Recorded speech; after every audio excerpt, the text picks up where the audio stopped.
حضرت انس ابن مالک رضی الله تعالی عنه خادم رسول اکرم صلی الله علیه و سلم بود.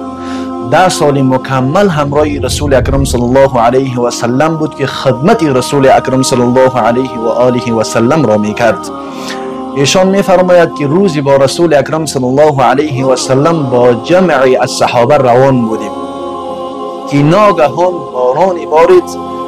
رسول اکرم صلی الله علیه و سلم پیراهن خود را کشید و تا این که باران به جان رسول اکرم صلی الله علیه و سلم اصابت کرد و میگوید که ما متعجب شدیم و پرسیدیم یا رسول اکرم صلی الله علیه و سلم چرا شما این کار را کردین؟ باران از باران میبارد، شما پیراهن خود را کشیدید. یا رسول اکرم صلی الله علیه و سلم چرا شما این فعل را انجام دادید؟